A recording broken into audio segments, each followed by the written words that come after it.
Allez, on va se plonger dans l'une des questions théologiques les plus profondes et les plus complexes qui soient. Comment est-ce qu'on peut concilier la volonté absolue de Dieu et notre propre liberté de choix?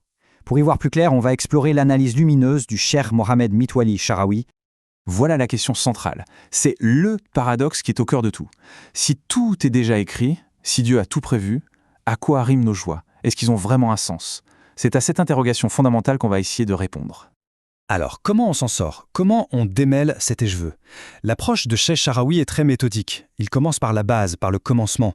Il décompose la nature même de l'action humaine. C'est la première étape et elle est cruciale.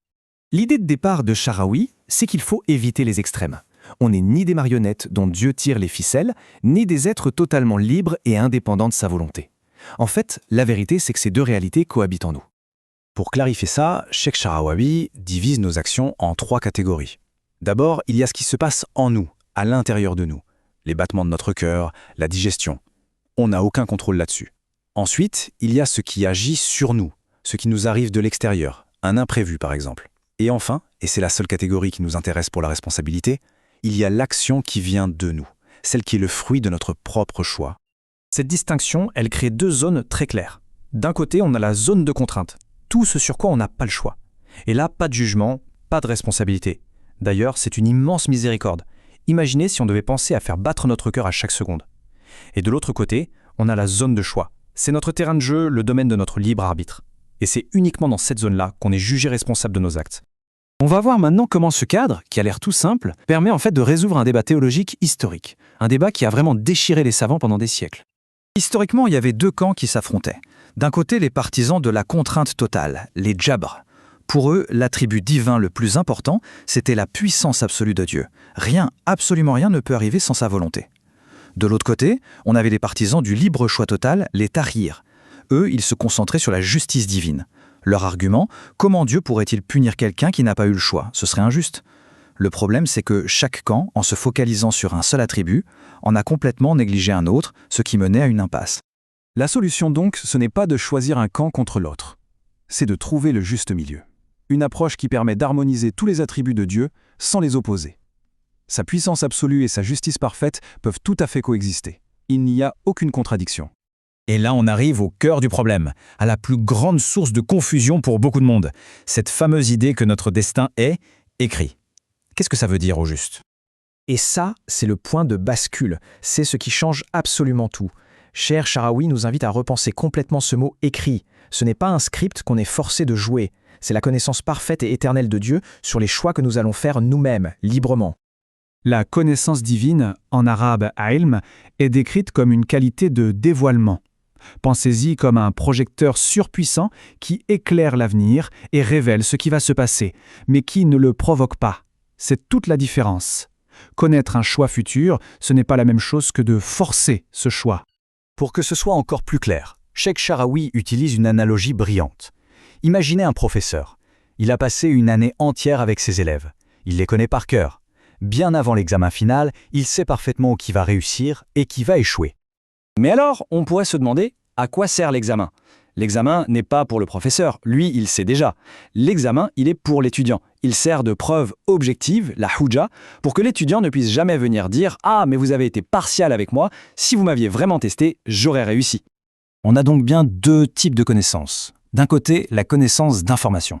C'est la science éternelle de Dieu, comme celle du professeur qui connaît les résultats à l'avance. Et de l'autre, la connaissance d'épreuve. C'est celle qui établit la preuve par l'action, comme l'étudiant qui passe son examen. C'est cette deuxième connaissance qui fonde notre responsabilité. Ok, maintenant qu'on a posé cette base sur la nature de la connaissance divine, voyons comment ça nous aide à déconstruire des arguments très courants qui utilisent le destin comme une sorte d'excuse. Ça, c'est l'excuse classique. On l'a tous déjà entendu ou peut-être même pensé. L'idée que si une mauvaise action était écrite, prédestinée, alors on ne peut pas vraiment en être tenu pour responsable. Et là, Cheikh Sharawi retourne complètement l'argument avec une question toute simple mais redoutable. Si on attribue ses péchés au destin, alors en toute logique, on devrait aussi attribuer ses bonnes actions au destin et donc ne pas s'attendre à être récompensé pour elles. Le fait que l'on utilise cet argument que pour le négatif, eh bien ça montre bien que c'est une excuse, pas une conviction profonde. Il y a un autre grand mythe à déconstruire, l'idée que la croyance au destin mènerait à la paresse, à la passivité et donc au déclin. Pour réfuter ça, il suffit de regarder l'histoire. La civilisation musulmane, qui a toujours cru fermement au destin, a été à la pointe du monde pendant un millénaire. Si cette croyance était vraiment une cause de déclin, cet âge d'or n'aurait tout simplement jamais pu exister. On arrive maintenant à l'outil ultime, à la clé de voûte conceptuelle qui permet de résoudre n'importe quelle contradiction apparente dans les textes sacrés sur ce sujet précis. Ce principe, c'est l'infikak al-jira, ce qui veut dire la séparation des contextes ou des angles de vue. Ça a l'air compliqué comme ça, mais l'idée est en fait très simple. Un seul et même événement peut être observé sous deux angles différents, et si chaque angle est vrai, alors il n'y a pas de contradiction. Un angle décrit l'action de l'humain, et l'autre l'effet qui vient de Dieu. L'exemple le plus extraordinaire vient directement du Coran. Dans un seul et même verset, Dieu dit au prophète Mohammed « Tu n'as pas lancé quand tu as lancé ». Comment est-ce possible? C'est la séparation des contextes. La partie « quand tu as lancé » affirme bien l'acte humain. Le prophète a pris une poignée de cailloux et l'a jetée. Ça, c'est son action. Mais la partie « tu n'as pas lancé » fait référence au résultat de cette action, au fait que ces quelques cailloux ont atteint et eu un impact sur toute une armée ennemie. Cet effet-là est miraculeux, il est au-delà de la capacité humaine.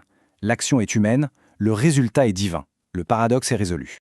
Bon, pour conclure, qu'est-ce qu'on retient de tout ça? Comment cette nouvelle perspective peut-elle réaligner notre vision du choix et du destin?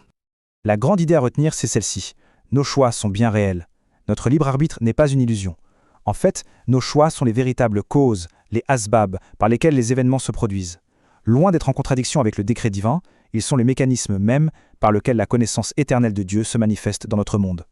Et ça nous laisse avec une dernière question, une question à méditer. Si l'on change de perspective, si l'on arrête de voir le destin comme un scénario imposé, mais plutôt comme le dévoilement des choix que l'on fait librement, comment cela pourrait transformer notre rapport à nos actions, à notre responsabilité et finalement à notre foi ?